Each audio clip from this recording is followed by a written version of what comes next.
So welcome student, welcome to intelligent Terra channel. तो भाई 7 तारीख को आप लोगों का पेपर है और एक दिन के अंदर अंदर जितनी वीडियोस मैं बना सकता हूँ न्यूमेरिकल के लिए वो मैं आप लोगों के लिए बना रहा हूँ। इंपॉर्टेंट क्वेश्चन मैंने आपको बता दिए हैं और 6 तारीख को मैं आपको शाम को कोशिश करूँगा लाइव आने की, नहीं तो एक वीडियो बनाऊँगा और पेपर को कैसे करना है उसके बारे में बात करेंगे। अभी ये वीडियो आ रही है 5 तारीख की रात को, 6 तारीख को और एक न्यूमेरिकल की वीडियो आएगी। कोशिश ये रहेगी जितने ज़्यादा कवर कर सकते हैं करेंगे और सॉल्यूशन के साथ आ रही है, ठीक है। तो इस वीडियो को देखना, ये मोस्ट इंपॉर्टेंट न्यूमेरिकल है। मैं इस जैसे न्यूमेरिकल आपको या इसी में से कुछ न्यूमेरिकल देखने को मिल सकते हैं, तो आप कर लेना। चैप्टर 1 में आप लोगों को दिख रहा है, ठीक है, यहाँ मैंने लिख रखे हैं लेकिन इसका नीचे सॉल्यूशन भी है तो आपको बता रहा हूँ। पहला है 2 बिंदु आवेश +4e और e परस्पर a दूरी पर रखे हैं। तो एक तीसरे बिंदु आवेश q को दोनों आवेशों की रेखा के बीच कहाँ रखें कि वो संतुलन में हो, ठीक है। 2 आवेश है +4e और a मीटर दूरी पर है। तीसरे आवेश q को हमें कहाँ रखना है कि वो संतुलन में हो। तो इस टाइप का एक क्वेश्चन आपको दिख सकता है, या तो वो अंकों में भी दे सकता है आपको, या फिर इस तरीके से 4e 2e करके कुछ भी दे सकता है। तो क्या करना है आपको, जैसा क्वेश्चन कह रहा था, सिंपली 2 आवेश है +4e और +e, a मीटर दूरी पे है तो मैंने इनको देखो a मीटर दूरी पे दिखा दिया। अब एक चीज़ ध्यान रख लो, अब ज़्यादा कॉन्सेप्ट में जाने की जरूरत नहीं है, ठीक है। आपको ये न्यूमेरिकल आना चाहिए, बस इतना समझ लो भी।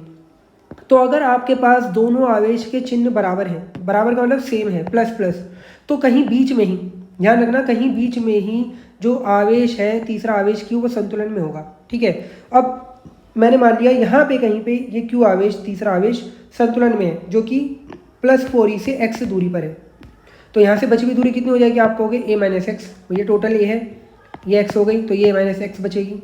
तो बस यही माना मैंने, ये कहानी लिख दी। और q के संतुलन होने में ध्यान से देखो, ये वाला इस पे जो प्रतिकर्षण बल इधर लगाएगा, सेम ये वाला इस पे ये प्रतिकर्षण बल लगाएगा, दोनों बराबर होंगे तभी तो हम कहेंगे संतुलन है। यानी कि यहाँ से लगने वाला बल F1 यहाँ से लगने वाले F2 के बराबर होगा और विपरीत होगा, तभी तो संतुलन की कंडीशन होगी।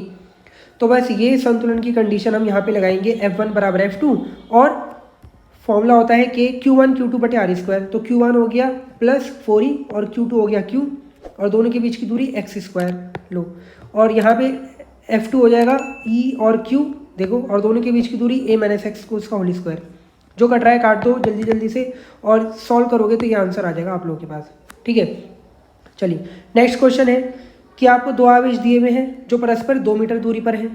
तो कह रहे हैं इनको मिलाने वाली रेखा के किस बिंदु पर विद्युत क्षेत्र 0 होगा। तो इस टाइप का क्वेश्चन भी देखने को मिल सकता है, ठीक है। तो फिर से वही 2 आवेश हैं 2 मीटर दूरी पे हैं। तो लो भाई, हमने दोनों आवेशों को यहाँ पे देखिए, दोनों आवेशों को दिखाया और 2 मीटर दूरी पे दिखा दिया। अब ये कह रहा है कहाँ पे विद्युत क्षेत्र 0 होगा। तो जैसा मैंने आपको बोला, अगर दोनों आवेश प्लस के हैं या दोनों आवेश माइनस के हैं, तो बीच में कहीं पे या तो संतुलन की कंडीशन होती है या फिर विद्युत क्षेत्र जो है वो आपका 0 होता है। तो मैंने मान लिया कि यहाँ P पॉइंट है कोई, और इस P पॉइंट के अंदर जो आपका विद्युत क्षेत्र है वो 0 हो रहा है, ठीक है। ये हम लोगों ने ऐसा मान लिया। तो यहाँ से जो दूरी है ये x हो गई, तो बची हुई दूरी क्या हो जाएगी 2 - x, ठीक है। ये कहानी लिख दी हमने। फिर अब वही कंडीशन, अगर यहाँ पे विद्युत क्षेत्र 0 है तो इसका मतलब E1 जो है वो E2 के बराबर होगा, ठीक है। फॉर्मूला होता है k Q/r²। तो k हो गया हमारा k, ऐसे का ऐसे ही, और q की जगह ये वाला हो गया 5 गुणा इसके बाद -19, और दूरी है x²। इसकी बिंदु P से कितनी दूरी है x, तो उसका स्क्वायर।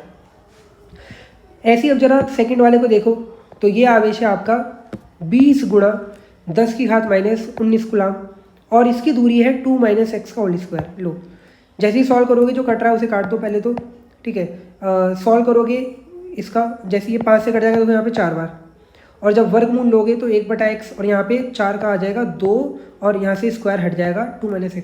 सॉल्व करने पे ये आंसर आ जाएगा, ठीक है। मैं ये मान के चल रहा हूँ आपको सॉल्व करना तो आता ही होगा, क्योंकि हम ज़्यादा समय इसमें नहीं लेंगे, क्योंकि और भी न्यूमेरिकल हैं। अभी मैं आप लोगों को करा रहा हूँ 3 चैप्टर तक के न्यूमेरिकल, फिर कल की वीडियोज़ में, कल 6 तारीख में आपकी वीडियोज़ आ जाएगी, उसमें आगे के करा दूंगा। अगला क्वेश्चन है कि अल्फा कण इतने विद्युत क्षेत्र में स्थित है तो इस पर लगने वाला बल ज्ञात करें।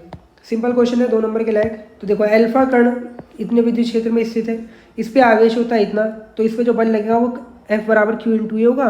Q की वैल्यू ये रही, E की वैल्यू ये रही। सॉल्व कर लो, आंसर आ जाएगा, ठीक है। चलिए एक और क्वेश्चन है, ये भी एक बार आया हुआ था इस टाइप का क्वेश्चन। देखो एक चीज़ ध्यान रखना, मैं ये कह रहा हूँ कि आपको इस जैसे क्वेश्चन आने चाहिए।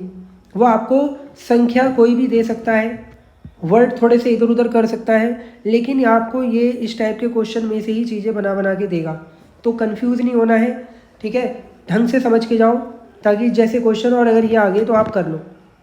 क्लियर? और बाकी बात तो आज से होगी। जल्दी से देखो न्यूमेरिकल। इतने विद्युत क्षेत्र में इतने कोण पर एक इतने आघूर्ण का एक विद्युत द्विध्रुव रखा है, इस पे लगने वाला बल युग्म आघूर्ण। तो बहुत सिंपल फॉर्मूला लगाना है बल युग्म आघूर्ण का। देखो इतनी इतनी चीज़ें दी है, ई दिया हुआ है, थीटा और पी माने विद्युत द्विध्रुव आघूर्ण। तो बल युग्म आघूर्ण का फॉर्मूला होता है टो is equal to P E sine theta. P E और साइन 30 की वैल्यू 1/2 सॉल्व करोगे ये आंसर आ जाएगा। चलिए क्लियर हो गया चैप्टर नंबर 1 की चीज़। आगे बढ़ते हैं फिर चैप्टर नंबर 2 में आ जाओ। देखो चैप्टर नंबर 2 में किस टाइप का एक न्यूमेरिकल आपको देखने को मिल सकता है, चांसेस रहते हैं अच्छे खासे। इतने मीटर भुजा वाले एक वर्ग के प्रत्येक कोने पे इतने कुलाम आवेश रखा है, तो केंद्र पर विद्युत विभव ज्ञात करो। तो अब देखो वो ये बदल सकता है, ये बदल सकता है, और केंद्र की जगह कुछ और डायग्राम बना के भी दे सकता है, या आपको नॉर्मली किस तरीके से दे दे, चीज़ यही रहेगी, करना ऐसे ही रहेगा। तो इसलिए इन चीज़ों को सीख के जाओ। तो जैसा क्वेश्चन में कह रहा है कि हर एक पर वर्ग के प्रत्येक कोने पे इतने कुलाम का आवेश है, हमने वो लगा दिया। इसकी भुजा इतनी दे रखी है और इसके सेंटर पॉइंट ओ पे विद्युत विभव ज्ञात करना है। तो देखो अगर मुझे इस आवेश से इस पॉइंट पे विभव ज्ञात करना है, इस वाले आवेश से इस पॉइंट पे विभव ज्ञात करना है, इस वाले से इस पॉइंट पे और इससे, तो मुझे पहले तो ये दूरियां पता होनी चाहिए, यानी कि ओ बी, ओ ए, ओ सी, ओ डी। तो यही दूरी मैंने निकाली। क्या होती है, जो भी विकर्ण है वर्ग का उसका आधा कर दो, ये आधा, देखो ये आधा मिल जाए, एक सेकंड, देखो ये आधा। तो भुजा √2 का आधा कर दिया। भुजा दी हुई है 2√2, ठीक है, इस 2 से 2 कटा और 2 और 2 2 हो गए भैया, √2 और √2 2 हो गया। क्लियर? तो अब केंद्र पर अगर मुझे विभव निकालना है तो ध्यान से देखो, सभी आवेश सेम, सारी दूरी सेम, तो मैं सीधा 4 गुणा करके निकाल सकता हूँ। 1 का 4 से गुणा कर दो, तो वही काम करा, केंद्र पे विभव, एक विभव का 4 गुना, यानी कि 4 से गुणा कर दी और सॉल्व करके आंसर आ गया। क्लियर? चलिए दूसरा क्वेश्चन है, दो बिंदु आवेश इतने इतने माइक्रोकुलाम परस्पर 2 मीटर दूरी पर है, तो इनके मध्य बिंदु पर विभव आपसे ज्ञात करवा रहा है, यानी कि सेंटर पॉइंट पे। ठीक है, सिंपल क्वेश्चन है ये भी। तो दो आवेश हमें दिए हुए थे 2 मीटर दूरी पे, अब इसके सेंटर पॉइंट यानी कि 1 मीटर ये और 1 मीटर ये, यहाँ पे विभव ज्ञात करना है। तो क्लियर है, R1 आपको पता चल गया 1 मीटर, R2 पता चल गया। R1 मतलब पहले आवेश से बिंदु P की दूरी, और R2 मतलब दूसरे आवेश से बिंदु P की दूरी। Q1 Q2 माइक्रोकुलाम को कुलाम में कन्वर्ट कर लिया हम लोगों ने। ठीक है, और बिंदु P पर विभव ज्ञात करना है। तो देखो विभव है अदिश राशि। विभव कैसी राशि आप कहोगे, विभव अदिश राशि है, और अगर अदिश राशि है तो सिंपल विभव जुड़ जाएगा, V1 + V2 कर लो। तो फॉर्मूला ये होता है इसका, और इसका ये कॉमन आ रहा है, इतनी चीज़ कॉमन निकाल लिया। तो Q1 की वैल्यू लगा दी R1, Q2 की वैल्यू लगा दी। अब देखो यहाँ पे चिन्ह सहित वैल्यू लगाते हैं विभव में, क्योंकि अदिश राशि है। ठीक है, कॉमन थी ये चीज़, 9 × 10⁻9 इसकी वैल्यू रखी, ये भी कॉमन दिख रहा है, दोनों में से कॉमन निकाला, अंदर बच रहा है मात्र 2 और ये -1, तो 2 - 1 ये आपका आंसर आ जाएगा। ठीक है, थोड़ा फास्ट हूँ मैं, क्योंकि जल्दी जल्दी मुझे वीडियो बनानी है, आप लोग के पास भी ज़्यादा समय नहीं है। ठीक है, लेकिन कोशिश ये कर रहा हूँ कि समझ में आए आप लोगों को। ठीक है, फिर भी अगर लग रहा हो तो आप बुरा कमेंट मत करना यार, क्योंकि देखो जल्दी आप लोगों का पेपर है, जल्दी जल्दी में वीडियोस बन रही हैं, टाइम लगता है इन चीज़ों को करने में। ठीक है, आप लोगों के लिए सब हो रहा है, और मेहनत करो बस, और बेझिझक पेपर दे के जाओ, कोई ऐसी टेंशन नहीं है। ठीक है, संलग्न चित्र में निकाय की स्थिति ऊर्जा ज्ञात करो। एक इस टाइप का चित्र आ सकता है, या तो एक इस टाइप का आएगा या फिर एक त्रिभुज आएगा। ये सीख जाओ, त्रिभुज ईजी तरीके से कर लोगे अगर आ गया तो, चांसेस इसके रहते हैं ज़्यादा। देखो निकाय की स्थिति ऊर्जा ज्ञात करनी है, इसमें आप कितने पेयर बना सकते हो। देखो पेयर एक AB बन जाएगा, एक BC बन जाएगा, एक CD बन जाएगा और एक DA। एक और पेयर बनेगा इसमें AC और एक BD। बस स्थिति ऊर्जा का फॉर्मूला होता है U = 1/4πε0 Q1 Q2/R, ये होता है फॉर्मूला। ठीक है, तो बस ये पेयर जितने बन सकते हैं बना लो। तो हमने देखो सारे पेयर बना दिए, इन सबको उठा के जोड़ना है बस। अब AB BC CD और DA को देखो, सब में आवेश +Q - Q, -Q + Q +Q -Q minus Q plus Q, यानी कि एक प्लस का क्यू आवेश है और एक माइनस का क्यू आवेश है। तो Q1 Q2 सब में सेम है। क्या सबके बीच की दूरी सेम नहीं लग रही? आप कहोगे सेम है। तो मैं अलग अलग A B, B C, C D और डी ए को ना निकाल के मैं एक की ही स्थिति ऊर्जा निकाल के सीधा 4 से गुणा कर सकता हूँ। इतनी बात बताओ। आप कहोगे हाँ कर सकते हो। तो मैंने इतने पार्ट को, ध्यान से देखो, इतने इतने इतने इतने पार्ट को सीधा 4 से गुणा करके लिख दिया एक के साथ। ठीक है, अब दो पेयर बन रहे हैं ए सी और बी डी। देखो ए और सी को अलग क्यों लिया? क्योंकि ये आवेश है प्लस क्यू और ये वाला आवेश है माइनस क्यू, इसलिए इन्हें अलग अलग लिया। और इनके बीच की दूरी भी चेंज होगी। देखो ये जो दूरी होती है कितनी होती है? आप कहोगे ये दूरी होती है a√2, भुजा √2। क्लियर? वर्ग की विकर्ण। तो देखो ए सी हो गया Q प्लस क्यू और दोनों के बीच की दूरी a√2। ऐसे ही बी डी हो जाएगा आप लोगों का माइनस क्यू और दोनों के बीच की दूरी a√2। ठीक है, सब में से 1/4πε0 कॉमन दिख रहा है और एक क्यू ए क्यू ए ये कॉमन निकाल लिया, Q²/। यहाँ बच रहा है माइनस का 4, ये वाला भाई माइनस और ये 4। यहाँ बच रहा है हमारे पास 1/√2। यहाँ बच रहा है हमारे पास माइनस माइनस प्लस हो गया 1/√2। तो भाई इसे सॉल्व करोगे आंसर आ जाएगा। क्लियर? यहाँ पे आपको Q की और A की वैल्यू वो दे सकता है ताकि आप आगे सॉल्व करो। और यही अगर त्रिभुज में होता, त्रिभुज में कितने पेयर बनते हैं? आप कहोगे 3 पेयर बनते, A B और C बस। तो एक ए बी के लिए कर लेते, एक बी सी के लिए और एक इसके लिए, मतलब एक ए बी, एक ए सी और एक बी सी बस। क्लियर? चलिए अगला क्वेश्चन देखो। इसमें आपको मैं एक और चीज़ बता रहा हूँ, मैंने वो करा नहीं है लेकिन मैं बता दे रहा हूँ। संधारित्री श्रेणी और समांतर क्रम, ये भी पढ़ जाना, हो सका तो न्यूमेरिकल आ सकता है। पहले बहुत आते थे लेकिन अब छोड़ दिए इन्होंने, पता नहीं क्यों, लेकिन आप कर जाना, ईजी है, कर लोगे। ठीक है, और मैंने वीडियोज़ भी बना रखी हैं, जब मैं लाइव क्लास ले रहा था तब मैंने वहाँ पे कराई थी। ठीक है, आप लोग वहाँ पे जाके देखो भाई, किरचॉफ के नियम को पूरा सॉल्व करा रखा है। आप लोग क्या करते हो ना, आप लोग चैनल को थोड़ा सर्च नहीं करते हो, चैनल पे जाओ, बहुत सारी चीज़ें वीडियोस बनी हुई हैं भाई। मैंने लाइव क्लास ली है, लाइव क्लास में भी पढ़ाया है।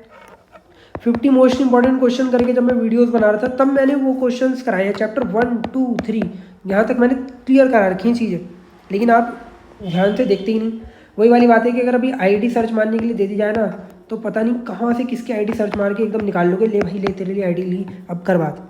लेकिन जहाँ एक सिंपल से चैनल के अंदर जाके 2 मिनट में फ्रंट में वीडियोस के पूरे पूरे नाम लिखे हुए हैं, लेकिन वो आपसे नहीं देख पा रहे आप लोग, तो गलत है यार, ये चीज़ें सही नहीं है। ठीक है, एक समांतर प्लेट संधारित्री की धारिता C है, इनके बीच की दूरी D है।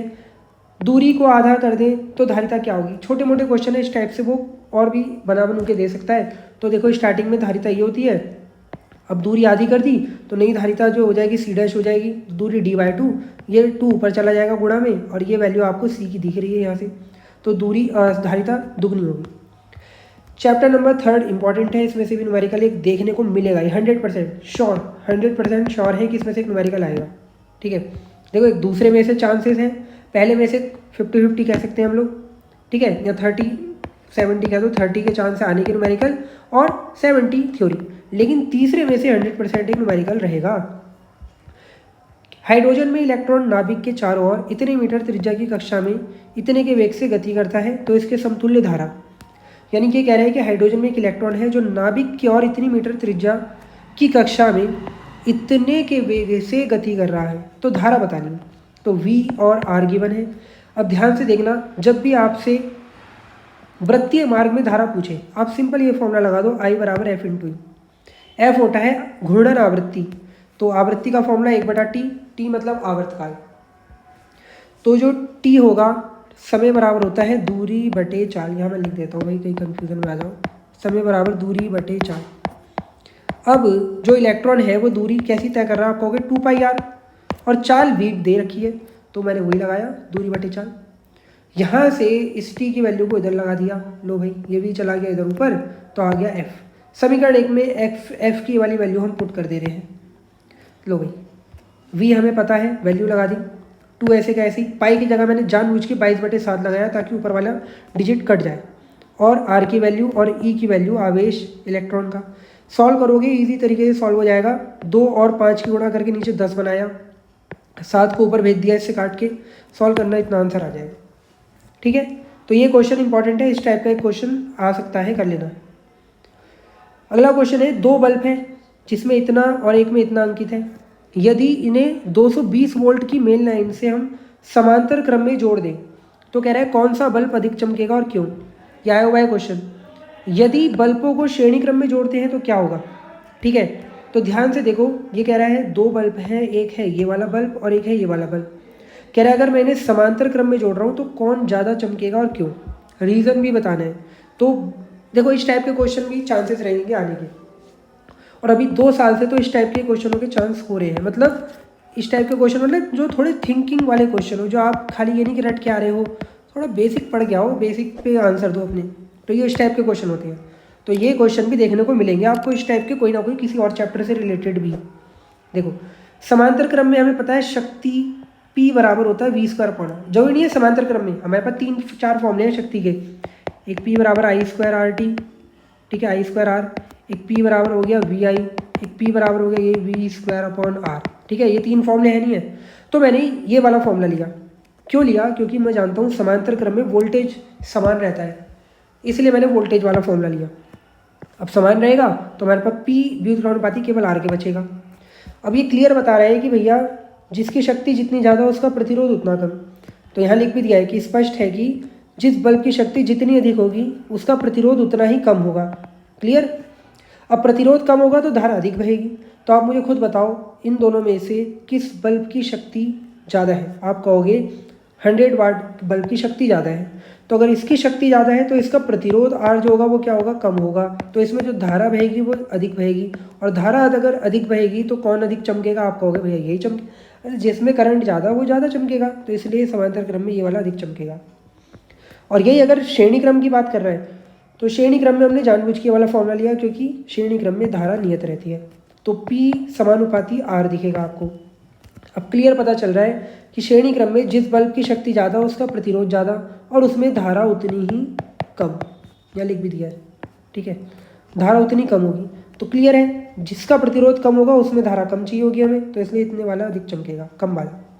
क्लियर हो गया है क्वेश्चन, कैसे लॉजिकल थिंकिंग के साथ हमने काम करा। चलिए ये क्वेश्चन भी आप इंपॉर्टेंट लगा सकते हो, बहुत बार आया हुआ है, इंपॉर्टेंट क्वेश्चन है ये वाला। एक सेल से इतने एम्पियर की धारा लेने पे इसका विभवांतर इतने वोल्ट है और 1 एम्पियर की धारा पर इतने वोल्ट हो जाता है, तो सेल का आंतरिक प्रतिरोध और विद्युत भाग बल ज्ञात करें। तो देखो फॉर्मूला सिंपल सा है, V = E - IR। एक बार हमें V दिया हुआ है 1.8 वोल्ट और उस समय धारा है 0.5 और R ऐसी दूसरी कंडीशन में इतना दिया हुआ है। 2 समीकरणें बना ली, ठीक है। अब दोनों समीकरण में मुझे E क्लियर दिख रहा है कि अगर मैं समीकरण 1 में से 2 को घटा दूँ तो ये कट जाएगा। तो मैंने समीकरण 1 - 2 करा, E से E कट गया, इसे सॉल्व करने पे इतना आ रहा है। R की वैल्यू उठा के किसी में भी रख दो, 1 या 2 में, और ये आपकी E की वैल्यू आ जाएगी। लो देख लो, क्लियर, ईजी क्वेश्चन था ये वाला, 2 से 3 नंबर में आ सकता है। चलो किरचॉफ के नियम के न्यूमेरिकल करने आपको मैंने यहाँ नहीं बताया क्योंकि बहुत सारे न्यूमेरिकल हैं, ठीक है, इसलिए मैंने ऐसे ही बता दिया कि कोई सा भी आ सकता है, ठीक है, इसलिए आप किरचॉफ के नियम के न्यूमेरिकल लगा के जाओगे। क्लियर।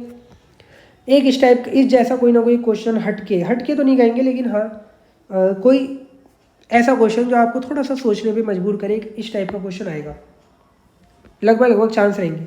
या तो वो कुंजी वाला क्वेश्चन दे देगा। बातों पे मैं बार बार कह रहा हूँ थोड़ा गौर फरमाना, कहीं फिर बाद में कमेंट कर रहे हो आप लोग कि सर ये एक भी नहीं आया आपका बता हुआ एक। देखो मैं टॉपिक बताता हूँ, ध्यान रखना, ये सब्जेक्ट वो नहीं है, हम टॉपिक बताते हैं। मैंने जितने भी बताया आपको 2 मार्क्स वाले 3 मार्क्स वाले क्वेश्चन हमने टॉपिक बताए, ठीक है।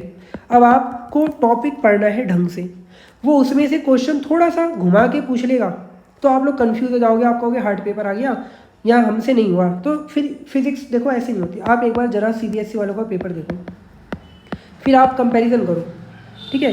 वो पेपर जो है उनका कभी फिक्स नहीं रहता। क्यों हार्ड बोलते हैं वो लोग हमेशा, क्योंकि उनके में बच्चे टॉपिक पढ़ते हैं, यानी कि वो टॉपिक पढ़ते हैं, वो टॉपिक में से घुमा के क्वेश्चन देते हैं। तो आपके में भी अगर ऐसा आ रहा है तो आप फिर क्यों परेशान हो रहे हो। आप भी ऐसे पढ़ो ना भाई, ये फिजिक्स है, हमें रटना थोड़ी है, हम हिंदी थोड़ी पढ़ रहे हैं, हम मैथ थोड़ी पढ़ रहे हैं, ठीक है। मैथ में भी बच्चे क्या करते हैं, किताब NCERT पढ़ के चले जाते हैं और उससे बाहर कोई अगर क्वेश्चन आ जाए तो वो कहते हैं बाहर आ गया। वैसे इस बार आप लोग कह रहे हो पता नहीं, देखूंगा मैंने देखा नहीं क्या आया। क्वेश्चन है वोल्ट मीटर का प्रतिरोध पूछ रहा है बस, और ये दिया हुआ है हमें कि वोल्ट मीटर का पाठ्यांक 30 वोल्ट है और 400 ओम प्रतिरोध के साथ ऐसे जुड़ा हुआ है, टोटल 60 वोल्ट है। ध्यान से देखो, हमें इसका प्रतिरोध चाहिए। तो हमने मान लिया इसका प्रतिरोध आर भी है। अब आप मुझे बताओ ये और ये कौन से क्रम में, आप कहोगे समांतर क्रम में, समांतर क्रम में है ना, समांतर क्रम में है दोनों। तो समांतर क्रम में है तो इनका जो परिणामी आएगा वो सिंपल आर जो होता है वो R1 प्लस R2 ऐसे करके आता है। तो मैंने डायरेक्ट इस फॉर्मूले के थ्रू ये निकाल लिया, ठीक है, इतनी चीज़ आती है ना। अब ये समांतर क्रम में आ गया, बड़े ध्यान से देखना, इसके सिरों पे वोल्टेज है 30 वोल्ट, तो पूरे के पूरे सिरे पे वोल्टेज कितना होगा, आप कहोगे 30 वोल्ट होगा। कितना होगा, 30 वोल्ट। मैं यहाँ करके दिखा रहा हूँ, ठीक है, मैं इसको ऐसे करके दिखा रहा हूँ। इसके सिरे पे वोल्टेज कितना होगा, आप कहोगे 30 वोल्ट होगा। क्लियर। टोटल वोल्टेज कितना लगा हुआ है, आप कहोगे टोटल है 60, तो 30 इधर आ गया, तो ये वाला इसके साथ श्रेणी क्रम में होगा, तो 30 इस पे होगा। तो मैं इस पे धारा निकाल सकता हूँ, धारा निकाल लूँ। इस पर क्या फ़ायदा होगा, जो धारा इस पे जाएगी वही टोटल इस पे जाएगी और कहानी ईजी हो जाएगी। तो मैंने 300 ओम वाले इसके सिरे पे धारा निकाली, I बराबर V'/R करके। तो V' इस पे 30 होगा, आई भाई क्यों होगा 30, मैंने बोल दिया इस पे 30 है, तो बचे हुए पे कितना होगा 30, क्योंकि टोटल 60 है। तो लो धारा आ गई इतनी। अब ये 300 ओम इस वाले R1 के साथ, इस पूरे के साथ कौन से क्रम में दिख रहा है, आप कहोगे ये पूरे के साथ दिख रहा है मुझे श्रेणी क्रम में। तो बस ये लिखा है, क्योंकि ये श्रेणी क्रम में है तो इसमें धारा समान रहेगी, इसका मतलब जो धारा इसमें वही धारा इस पूरे में। तो इसमें जो धारा होगी R1 में वो होगी 0.1 V/R1। R1 की वैल्यू ये रही, V है हमारे पास कितना, आप कहोगे 30, ठीक है 30 है भाई ये यहाँ पे इसके सिरों पे। पॉइंट हटा के यहाँ 0 बढ़ा लिया है, ये पॉइंट हटा और यहाँ 0 आया है। क्लियर। सॉल्व करोगे आर भी इतना आएगा 1200। तो ये 3 चैप्टर तक के इंपॉर्टेंट क्वेश्चन थे, ठीक है। कल आप लोगों की सुबह वीडियो जल्द से जल्द कोशिश करूँगा 1 बजे तक आपकी वीडियो बना दूँ, ठीक है। 2 वीडियोस लगभग मैं आपकी बनाऊँगा, एक 1 बजे तक बना दूँगा और एक 4 बजे तक या 5 बजे तक न्यूमेरिकल के लिए, और 6 बजे के करीब हम पेपर पे थोड़ा चर्चा करेंगे कैसे करना है क्या करना है। तो वहाँ पे आप लोगों को कोशिश करूँगा लाइव आने की, लाइव नहीं आ पाया तो वीडियो बना के जल्दी डाल दूँगा, समय ज़्यादा बर्बाद नहीं करेंगे, ठीक है। ये क्वेश्चन ज़रूर देख लो और इस जैसे क्वेश्चन को कर लो और बस बेझिझक पेपर दे के जाओ, कोई टेंशन नहीं है, ठीक है। हो 2-4 क्वेश्चन मैं बार बार कह रहा हूँ देखेंगे तगड़े, परेशान हो गए आप लोग लेकिन होना नहीं है, तसल्ली से करके जाना, सब सही हो जाएगा। Thank you for watching this, बने रहना चैनल के साथ।